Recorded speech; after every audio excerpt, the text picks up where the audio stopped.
Hey y'all, it's Katie and welcome back to my channel, Katie Garrison Fitness. And today we'll be talking about my fitness philosophy and what that means for me as a trainer, my business, and as you the client. So here we go.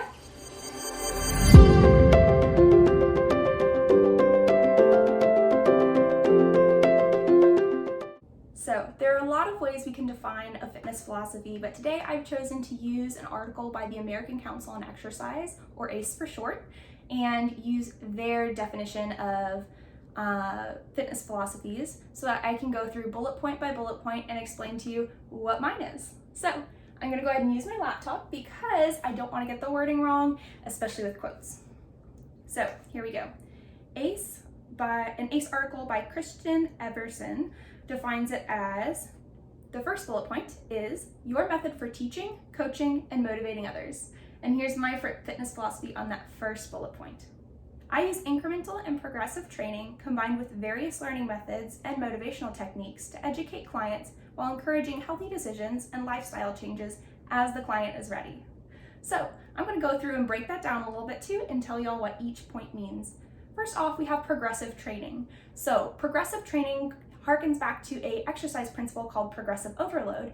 And basically that just means that once your body adapts to a certain stimulus, like a certain pair of dumbbells, then you need to increase that stimulus to elicit a new result. So basically, once we get used to the 5-pound dumbbells, we're gonna move up maybe to the 8s or maybe to the 6s, whatever that client is ready for. Maybe that's just an increase in reps. Whatever that increase is, it's progressively overloading the muscles, creating new stimulus and new muscle growth. Number 2, learning methods. I like to include a various amount of learning methods, including auditory, visual, and kinesthetic learning methods because we all learn differently and every person is unique. And lastly, motivational.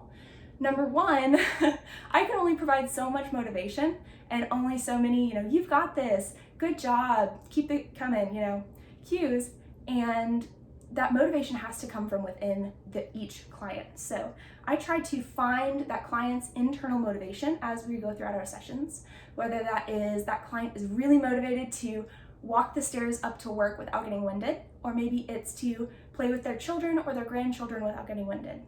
And so whatever that is, I try to find that client's internal motivation so that they can work out for their own purposes and with their own internal motivation too. Number 2. ACE defines the second bullet point as your personality and how you use it to connect with others. And personally, my philosophy on this is that I am bubbly and fun while being focused and dedicated to building a fun professional relationship with each client.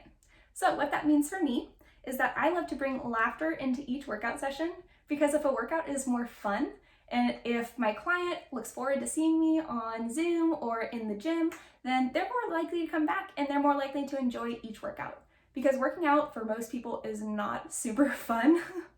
It's great fun for me, I love it. But a lot of people don't have that same love for fitness as me. So if I can make it more fun for each client, then they're gonna enjoy it a whole lot more. Okay, the third point for ACE is the experience you want your clients and participants to have. So this kind of goes right along with the last one. Personally, I want to help clients feel successful and confident both in their movement and in their daily lives.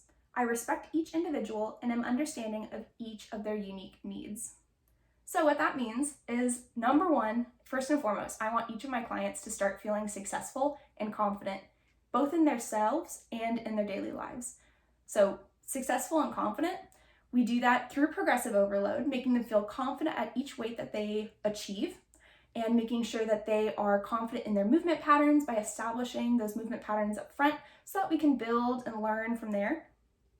And then being confident in their movement and in their bodies so that that can overflow into their daily lives. Because when you're confident in your body, you're confident in your movement, you'll be more confident in the gym. And when you're more confident in the gym and in your movement, yourself, you're gonna be more confident in each day in your daily life. So it just overflows from there. And the last part, it's all about the client.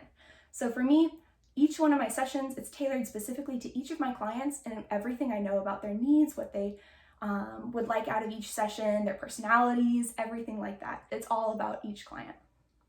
Number 4 from ACE, your specific knowledge and use of exercise, nutrition, and behavior change. So my philosophy on this, I apply evidence-based approaches to exercise programs tailored to each client's needs.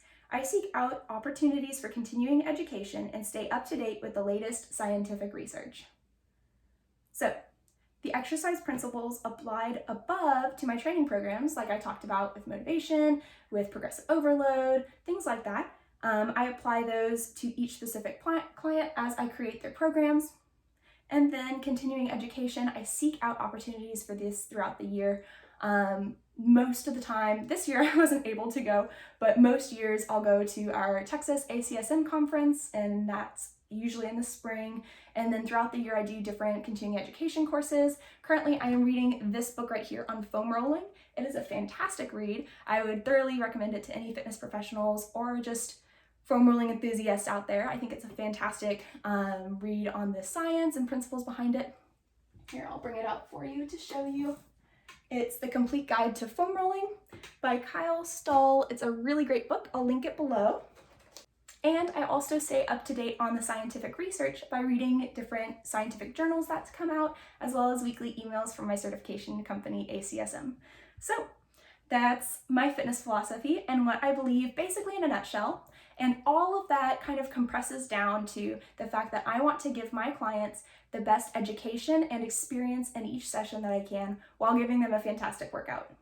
So whether you are in East Texas, where I am, or whether you are online, I have online personal training sessions. You can check those out at my website linked below.